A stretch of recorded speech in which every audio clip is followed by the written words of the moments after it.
Dans ma propre maison, un mauvais pressentiment m'envahit. Je fis semblant de partir en vacances et observer de loin. Puis, une vieille voisine me prit la main et murmura « À minuit, vous verrez et comprendrez tout ». La chaleur collait à ma chemise quand j'ouvris la porte de mon bureau. Ma main se figea sur l'interrupteur. Quelque chose clochait. Après 40 ans dans cette maison près de Lyon, dont 30 comme juge au tribunal de grande instance, je connaissais chaque détail de cette pièce. Les dossiers sur mon bureau étaient décalés. La chaise mal orientée. Le classeur métallique portait des éraflures fraîches autour de la serrure. Mon cœur tambourinait.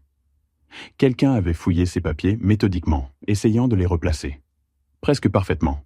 Presque. La serrure portait de minuscules rayures. Travail d'amateur. J'ouvris le tiroir. Tout était là, mais dans le mauvais ordre. Mon testament sous les documents d'assurance au lieu d'être au-dessus. Les relevés bancaires montrèrent des traces de doigts. J'avais 67 ans. Mes 30 ans au tribunal m'avaient appris à faire confiance aux preuves plutôt qu'aux explications pratiques. Le même instinct qui m'avait aidé à démasquer des témoins menteurs hurlait maintenant. La question était « qui ?» Le dîner répondit sans mots. Édouard était assis à ma droite, Euphémie en face. Puis Édouard se racla la gorge. « Papa, as-tu mis à jour ton testament récemment ? Juste pour m'assurer que tout est bien organisé. » Ma fourchette s'arrêta. Je la reposai avec un contrôle minutieux. Je regardais mon fils. Vraiment regardais. Ses yeux se tournèrent vers Euphémie, puis revinrent vers moi. Trop vite. Pourquoi cette question ? Aucune raison, juste de la planification intelligente. À ton âge. Euphémie se pencha en avant. Jacques, nous voulons seulement ce qui est mieux. Avoir une documentation claire protège tout le monde. Je bus une gorgée d'eau. J'avais passé 3 décennies à lire le langage corporel. Sa main gauche serrait sa fourchette trop fort. Je prétendis regarder les actualités après, tout en étudiant leur reflet dans la fenêtre. Tête rapprochée, voix basse. Euphémie toucha le bras d'Édouard. Il pensait que je regardais juste la télévision. Il n'avait aucune idée que je bâtissais un dossier. Cette nuit-là, je restais éveillé. Mon fils. Mon propre fils. Le garçon que j'avais élevé, maintenant complotant quoi. La maison valait plus d'1 million d'euros. L'assurance vie, un demi-million de plus. Suffisamment de motivation. À l'aube, je vérifiais le courrier. 3 enveloppes avaient été ouvertes et maladroitement recellées. 2 lettres fiscales manquaient entièrement. L'application de suivi postal les montrait livrées il y a 3 jours. Mes mains tremblèrent en photographiant les enveloppes. Puis, je les stabilisais par pure volonté. Pas de place pour l'émotion. Seulement des preuves. 30 ans à observer des gens mentir m'avaient appris. Tout le monde a un signe révélateur. Celui d'Édouard était toujours dans ses yeux. Il n'avait pas pu soutenir mon regard plus de 3 secondes. Motif ? L'argent. Opportunité. Vivre dans ma maison. Et il pensait que j'étais juste un vieil homme fatigué qui ne remarquerait rien. Je parlais doucement dans la pièce vide. Ils vont apprendre ce que 3 décennies dans un tribunal enseignent. Comment lire les preuves, comment construire un dossier et comment frapper quand ils s'y attendent le moins. Le plan se forma. D'abord, j'avais besoin d'informations. Je devais leur faire croire qu'ils avaient gagné, que j'étais hors du chemin. Ils voulaient que je disparaisse. Bien, j'allais disparaître, mais pas comme ils l'espéraient. 2 jours de planification. Maintenant, assis au petit déjeuner avec Édouard et Euphémie, j'étais prêt à tendre le piège. J'ai réfléchi à ce voyage dans les Alpes. Je vais le faire. 2 semaines, à partir d'aujourd'hui. La fourchette d'Édouard claqua contre son assiette. Aujourd'hui, c'est soudain, je suis retraité. Ta mère voulait toujours voir les montagnes. Je vais enfin le faire pour elle. L'émotion était calculée. Assez vrai pour être crédible. Euphémie récupéra la première. C'est merveilleux, Jacques. Ne t'inquiète de rien ici. Ne t'inquiète de rien ici. Les mots flottèrent comme un aveu. Édouard demanda « Tu es sûr de pouvoir conduire seul ? Long trajet pour quelqu'un de mon âge ?» Je laissai une pointe acérée entrer dans ma voix. Le soulagement sur son visage était presque douloureux. Mon propre fils, reconnaissant de l'opportunité de me voler. Je passais la matinée à jouer le voyageur enthousiaste. Chaussures de randonnée, carte des Alpes. Mais parmi les fournitures touristiques, j'emballais jumelles avec vision nocturne, carnet de notes, appareil photo numérique. Quand tout fut chargé, Édouard m'étreignit. Son accolade était rigide. Euphémie m'embrassa. Son parfum était cher, récent, acheté avec de l'argent anticipé. Ils se tenaient sur le porche en agitant la main. Au moment où ils pensèrent que je ne pouvais plus les voir, leurs visages changèrent. Le bras d'Édouard entoura Euphémie. Ils célébraient. 30 kilomètres à l'est, pas au nord. Le motel du Dauphiné acceptait le liquide et ne posait pas de questions. Je m'enregistrai sous un faux nom. J'attendis l'obscurité. Puis, je conduisis en arrière par des rues secondaires. Je garai 3 pâtés de maisons plus loin et marchai prudemment. La maison vacante en face de la mienne était à vendre depuis 6 mois. J'avais mémorisé le code. 4732. Le boîtier cliqua. Je trouvai la chambre avant, avec vue dégagée sur ma maison. Chaque fenêtre flamboyait de lumière. J'installai ma chaise, sortis les jumelles. À travers ma fenêtre, je voyais Édouard faire les 100 pas. Euphémie au téléphone. Conversation animée. Mon cœur ne s'emballa pas. Je ressentis cette clarté froide des procès compliqués. Je n'étais plus la victime. J'étais le chasseur maintenant. 3 jours d'observation. Mon dos me faisait mal. Mes yeux brûlaient. Mais mon esprit restait aiguisé. Puis j'entendis des pas sur le porche. La porte s'ouvrit.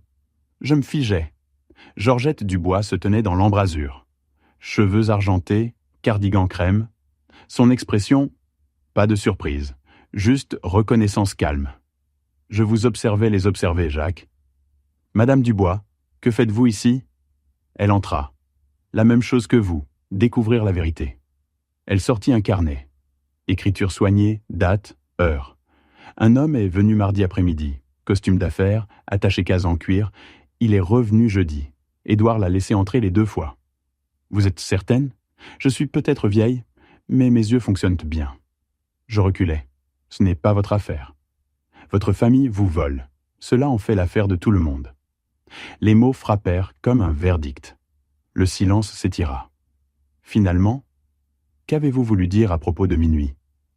Ils pensent que vous êtes loin. Ce soir, ils feront leur coup. Comment pouvez-vous en être sûr ? Les schémas. Hier, Édouard a transporté des cartons au garage après la tombée de la nuit. Ils construisent vers quelque chose. Elle me regarda directement. Faites-moi confiance. Confiance. Le mot semblait étranger. C'était ma famille, mon échec, ma bataille. Mais Georgette sortait déjà un thermos. 2 tasses, sandwich, s'installant comme si nous avions planifié ce partenariat. Pourquoi faites-vous cela ? Sa voix portait un poids nouveau. Parce que j'ai regardé ma propre fille me voler avant qu'elle ne meure. Je n'ai rien fait. Je ne regarderai pas ça arriver à quelqu'un d'autre. Quelque chose dans ma poitrine se desserra. Ne soyez pas désolé. Soyez prêt, dit-elle en me tendant du café. Quand minuit viendra, vous devrez tout voir clairement. Nous regardâmes en silence le ciel lyonnais devenir orange, puis violet, puis bleu-noir. Ma maison brillait plus fort que les autres. Les heures rampèrent. 22 ans, 23 ans. Le quartier s'endormit, sauf ma maison. À 23h40, Georgette toucha mon bras. Bientôt, à 23h47, des phares balayèrent la rue. Une berline noire tourna dans mon allée. Un homme émergea. Costume d'affaires, attaché case en cuir. « C'est Chavez », murmura Georgette. « Louis Chavez, agent immobilier. » Ma porte s'ouvrit avant qu'il ne frappe. Édouard l'attendait. Ils disparurent à l'intérieur. Je levai mes jumelles. Georgette leva son téléphone. Documentation, témoignages, construction de dossiers. À travers ma fenêtre, je regardais une réunion commencer à ma table de salle à manger. Euphémie apparut portant un dossier rouge, celui de mon classeur violet. Je photographiai tout. Chavez examina des documents. Des papiers furent signés. Puis, Euphémie revint avec du champagne. Ils trinquèrent, célébrèrent. À 00h45, ils se déplacèrent vers la porte. Nous poussâmes la fenêtre. La nuit porta leur voix clairement. Si la procuration est légitime, nous clôturons d'ici le 15 juillet. Acheteur offre 650 000 € en liquide. Les mots atterrirent, comme des coups. Procuration. Clôture. Acheteur. Elle est légitime. Mon père l'a signée il y a des mois, répondit Édouard. Le mensonge absolu. Je n'avais rien signé. Tout est en ordre. Nous avons planifié cela soigneusement, ajouta Euphémie. Planifié soigneusement. Pendant que je leur faisais confiance, ils planifièrent le vol de tout. La porte se ferma. La berline disparut. Je restai à la fenêtre, preuve collectée. Il l'a signé il y a des mois. Je n'ai rien signé. Contrefaçon ? Ça doit l'être. Georgette me regarda. Que ferez-vous ? Le choc était parti. Seule restait une certitude froide. Les laisser penser qu'ils réussissent, puis leur montrer ce qui arrive quand on sous-estime un juge. L'aube, je n'avais pas dormi. Mon esprit tournait. 650 000 €. 15 juillet. Procuration. Savoir qu'ils vendaient ne suffisait pas. J'avais besoin du pistolet fumant. La signature falsifiée, les documents frauduleux. 3 jours à étudier leur schéma. Édouard partait à 8h30. Euphémie faisait les courses mardi et jeudi, 2 heures minimum. Jeudi 6 juillet. Ma fenêtre d'opportunité. Je regardais depuis mon camion. La berline d'Édouard partit à 8h27. 43 minutes plus tard, le SUV d'Euphémie suivit. J'attendis 10 minutes, puis conduisis jusqu'à ma maison. Ma clé tourna. Mes mains tremblèrent. Je me sentais intrus dans mon propre vestibule. La chambre d'amis était devenue le bureau d'Édouard. J'ouvris les tiroirs systématiquement. Dans le tiroir du bas, le dossier rouge. Pas même verrouillé, juste enterré sous des enveloppes. L'arrogance. J'étalai le contenu. Document de procuration daté du 20 mai. Ma signature en bas. Sauf que ce n'était pas ma signature. Proche, mais faux.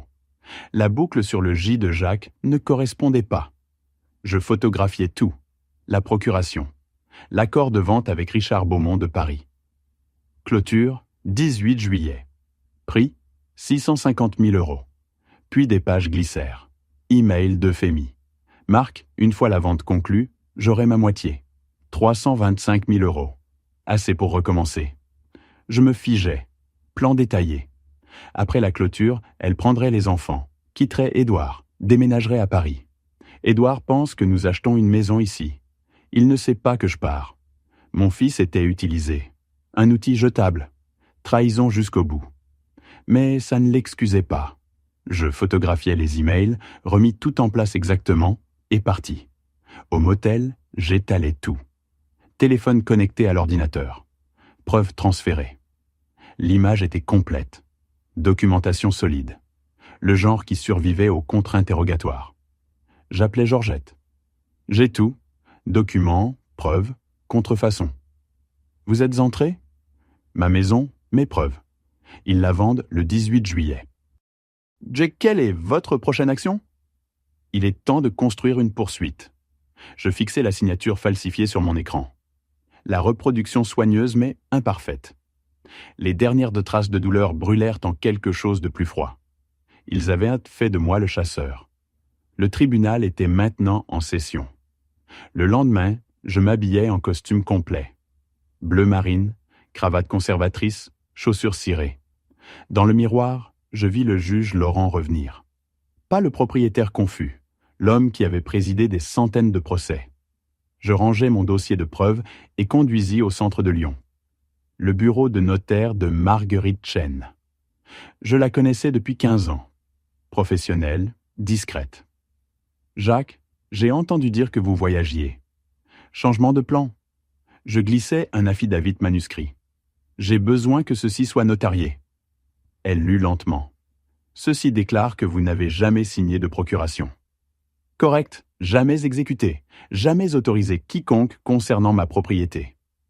Si quelqu'un utilise des documents falsifiés, c'est exactement ce qui se passe. Son expression durcit. Ceci crée un dossier juridique. Vous comprenez les implications ? Je compte sur les implications. Elle tapa la version officielle, me fit signer sous serment, appliqua son sceau. Le coup du tampon résonna comme un marteau. Plusieurs copies imprimées. Fondation posée. De là, je conduisis à la Banque du Rhône. Thomas Mercier, directeur de succursale.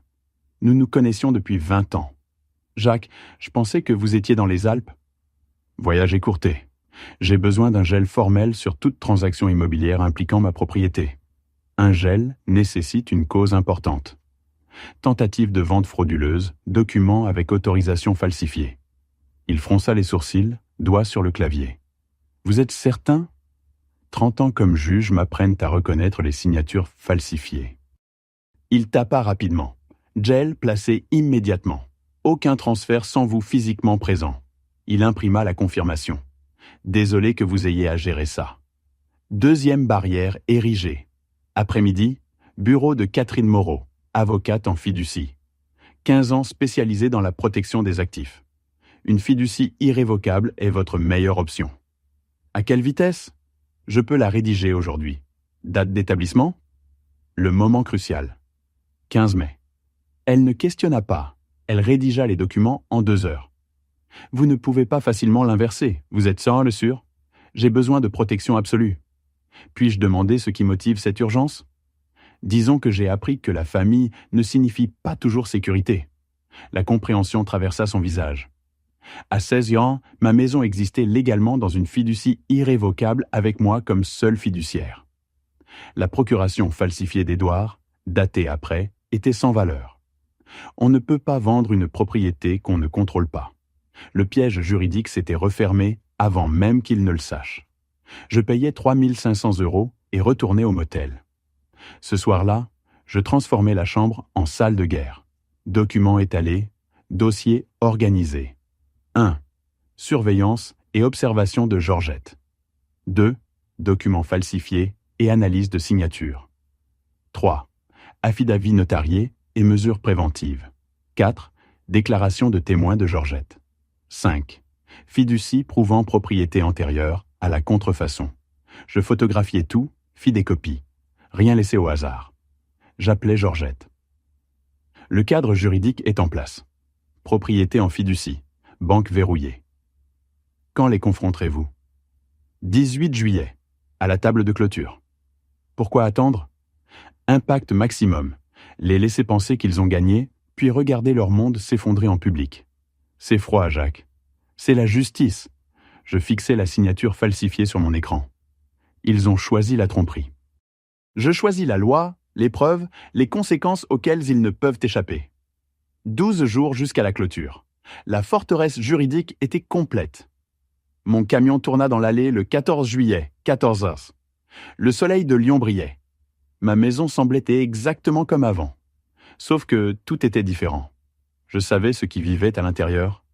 La planification, la trahison. Et ils ne savaient pas que je savais. Le rideau bougea. Quelqu'un m'avait vu. Bon, j'attrapais ma valise, me déplaçais lentement.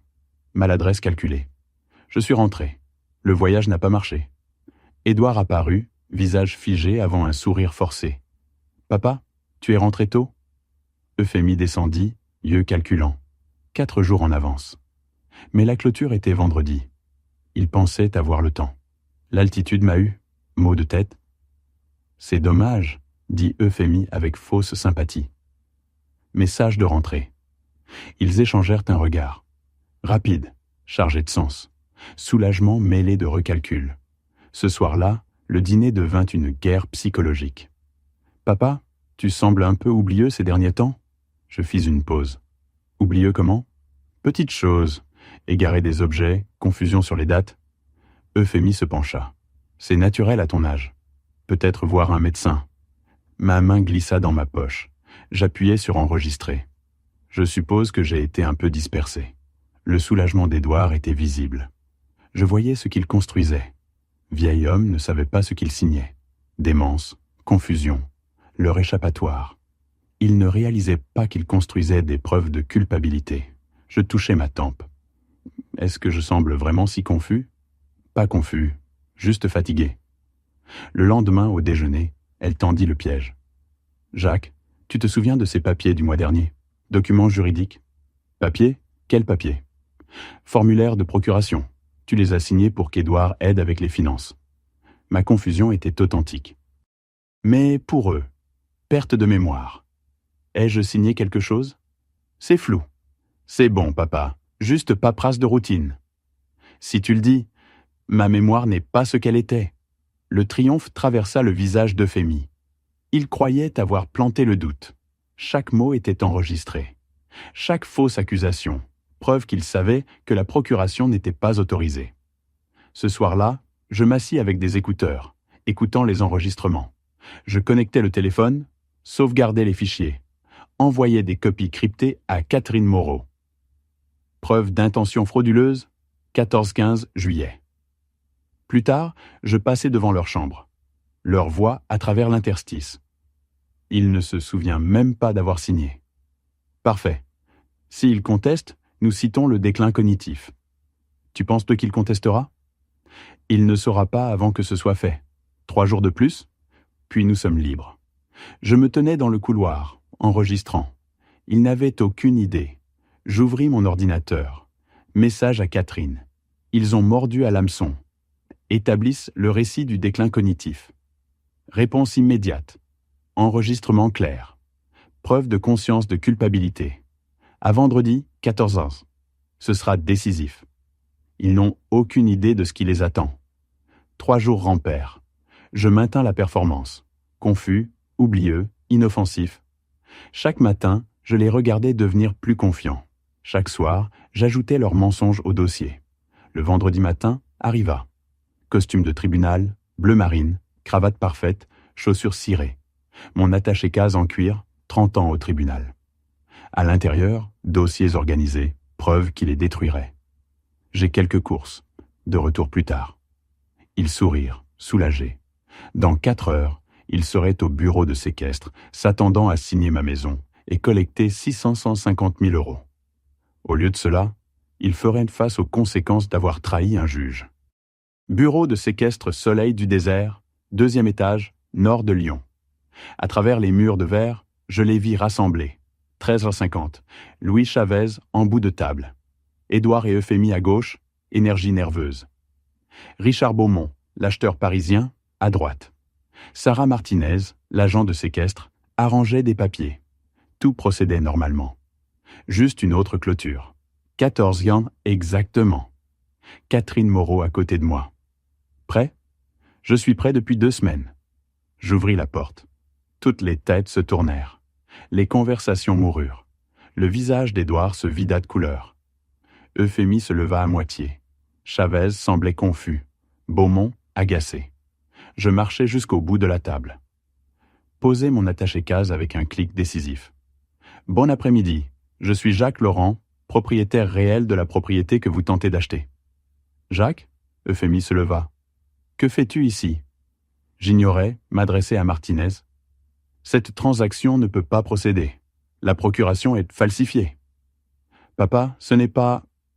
Tais-toi, Édouard. J'ouvris mon attaché-case, retirai le premier dossier. Je présente des preuves. Je plaçai l'affidavit devant Martinez. Voici ma déclaration sous serment que je n'ai jamais exécutée de procuration. Moreau tendit le 2e dossier. La propriété a été transférée dans une fiducie irrévocable, le 15 mai, 1 mois avant la date présumée de la procuration. Monsieur Laurent est la seule personne autorisée. Voici le dépôt du comté. Martinez examina, regarda Chavez. Avez-vous vérifié le statut de fiducie? Le visage de Chavez rougit. La procuration semblait légitime. Standard inclurait une recherche de titre, interrompit Moreau. Beaumont se leva brusquement. Vous m'avez dit que c'était propre? Euphémie essaya de reprendre contrôle. Jacques s'assignait mais est confus. Sa mémoire? Je sortis mon téléphone. Permettez-moi de clarifier ma mémoire. Je tapotai l'écran. La voix d'Euphémie remplit la pièce. S'il conteste quoi que ce soit, nous citons le déclin cognitif. Édouard.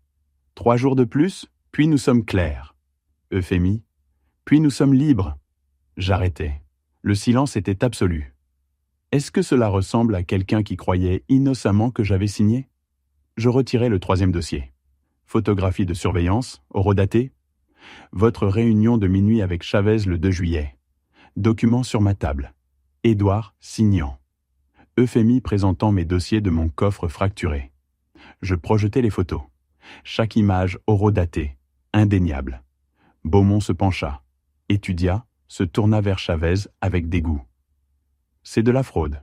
J'appelle mon avocat. »« Nous ne savions pas... » commença Édouard. « Vous avez fracturé mon coffre, falsifié ma signature, rencontré Chavez à minuit. Vous saviez exactement. » Euphémie durcit en défiance. « Tu ne peux pas prouver. » J'ouvris le 4e dossier. Analyse comparative de signature. Ma signature authentique versus la contrefaçon. Notez les différences de pression. La formation de boucles sur le J. L'écart d'âge de l'encre. Qu'est-ce que je peux prouver ? Martinez ferma son dossier. Cette clôture ne peut pas procéder. Je suis tenu de signaler une fraude suspectée. Beaumont rassemblait ses affaires. Je parlerai avec mon avocat de votre négligence. Édouard trouva sa voix. Papa, s'il te plaît, nous pouvons arranger ça. Je commençai à collecter mes dossiers. J'ai passé 30 ans à déterminer les conséquences pour ceux qui enfreignent la loi. Ça ne change pas parce que tu es mon fils. Je suis toujours ta famille. Je fis une pause, le regardai directement, maintins son regard jusqu'à ce qu'il détourne les yeux. Tu as cessé d'être ma famille quand tu as essayé de voler ma maison. Maintenant, tu es juste un accusé. Je fermai mon attaché-case avec le même clic décisif. Vous aurez ma coopération avec toute enquête. Moreau ouvrit la porte. Je passai sans regarder en arrière. Édouard appela mon nom une fois. Je ne me retournai pas. Dans l'ascenseur, Moreau parla doucement. C'était dévastateur. C'était la justice. Quelle est-ce la suite ? Commissariat pour déposer des plaintes, puis la banque, puis changer les serrures. Ils ne sont plus les bienvenus. Je sortis dans le soleil brillant, me sentant plus léger. La bataille était gagnée. Maintenant venaient les conséquences. Au commissariat de Lyon, l'inspectrice Rodriguez examina mon dossier. Procuration falsifiée. Photos, enregistrement audio. Je jouais la voix d'Euphémie. S'il conteste, nous citons le déclin cognitif. Monsieur Laurent, vous accusez votre propre fils. Certains pères n'ont pas passé 30 ans à défendre la loi. Je ne suis pas ce père. La semaine suivante, Édouard avoua. Euphémie nia jusqu'aux emails parisiens, puis le blâma entièrement. Elle déposa une demande de divorce. Elle planifiait de le quitter de toute façon. Moreau déposa des poursuites civiles. 100 000 €.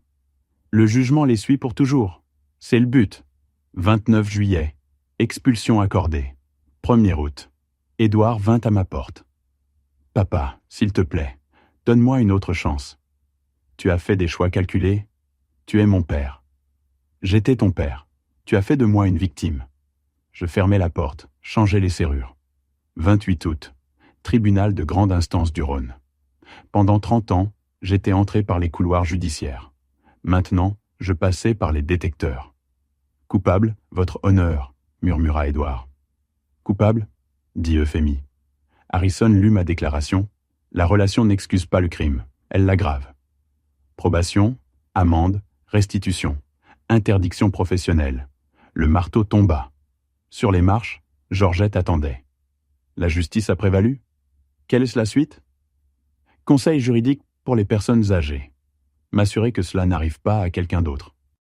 Dans mon allée, je restais assis tranquillement. Je n'aurais jamais pensé que mon fils se tiendrait où les accusés se tenaient. Il avait eu tous les avantages. Il avait choisi l'avidité. J'avais choisi la justice. Certains pères lui auraient pardonné.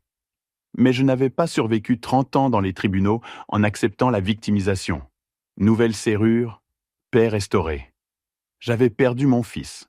Ça faisait mal. Mais j'avais gardé ma dignité, ma maison, mon respect. La justice n'est pas toujours gentille, mais elle est toujours juste. Je fis du café, recherchai des programmes juridiques bénévoles, transformant la douleur en but, la trahison en protection pour les vulnérables. Ils avaient essayé de faire de moi une victime. J'avais refusé. Ce refus, c'était la vraie victoire. Certains liens sont sacrés, certaines trahisons sont impardonnables, et c'est acceptable.